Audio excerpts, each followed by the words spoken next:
Hi, welcome back to my channel. Today we are going to be talking about 4 ways to teach students to make common denominators. So when we teach students to make common denominators, it can get very tiresome quickly. There's so many opportunities for errors with making equivalent fractions, adding and subtracting, and just when they think they're done, they then have to go back and simplify the fraction, and it can definitely get tedious quickly.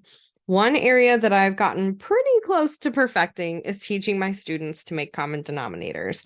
So the first way is to use manipulatives to find equivalent fractions. This one is pretty much self-explanatory. The students will use manipulatives, and this can be either fraction strips or an equivalent fraction chart, to convert the fractions to equivalent fractions with the same denominator.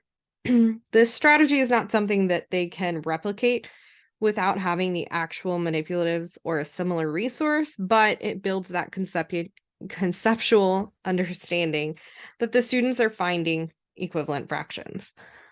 The next strategy we go with is to find the least common multiple. This is the trusty strategy that everyone has learned. And for this strategy, students will list out multiples for each denominator and choose the least common multiple as the denominator.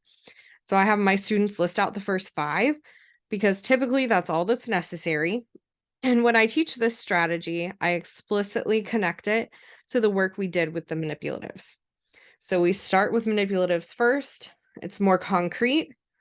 And then we're building it down to where eventually they'll just be able to do it in their head. And similarly, when we talk about the next 2 strategies here in just a second, we connect back to finding the least common multiple, because essentially the next 2 strategies are shortcuts per se to finding a multiple and converting the fractions to equivalent fractions. So the next one is to convert only one of the fractions.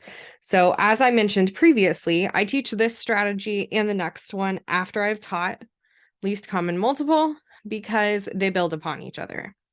However, this one strategy that I try to get my students to use if they're able to, because it saves them so much time and leaves less room for error as they're only converting one of the 2 fractions. It also saves them from having to list out multiple multiples. That was a tongue twister. If they can use their number sense to see if the larger denominator has a multiple of the smaller one. So for this strategy, the students examine the denominators and use what they know about the multiples to determine if they can actually convert the fraction with the smaller denominator into an equivalent fraction with the same denominator as the other fraction. And this is the language that I use to prompt my students when working with this strategy. I say, is the larger denominator a multiple of the smaller denominator? And that usually helps them to think, okay, which one's bigger? They're using that number sense that they've already learned to figure out which is greater. And then they go back to the previous strategy and figure out, well, is this a multiple or not? And then sometimes they will have to go back and list it out if it's not, but sometimes it will be, and that'll save them a lot of time. And then the last strategy I use, and it's actually my least favorite, is to multiply the denominators together. However, my students really love this one. I typically only teach it and address it if it comes up from the students. And the reason why I don't love this strategy so much is that it can be seen as a trick, and students can just blindly do it without really understanding why and what they are doing. However, it can be incredibly helpful for some of the students that you may have.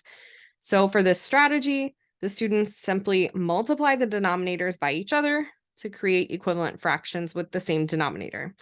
I do tell them, if they are going to use this denominator, only to use it if it gives them a denominator less than 30. Anything above 30 just gets too big and too complicated when they go to simplifying their answers.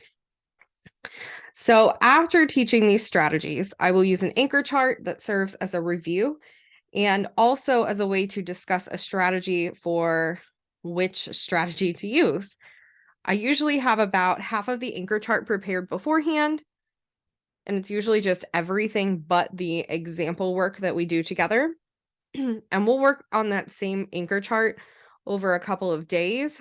The pacing just kind of depends on my students, but we practice the strategy several times as a review on whiteboards before writing the example problem together on the chart and on their printables. And the printables just stay in their math notebooks for them to reference as needed. I hope that this list of 4 different ways to teach your students to make common denominators is super helpful, and I'll see you in the next one.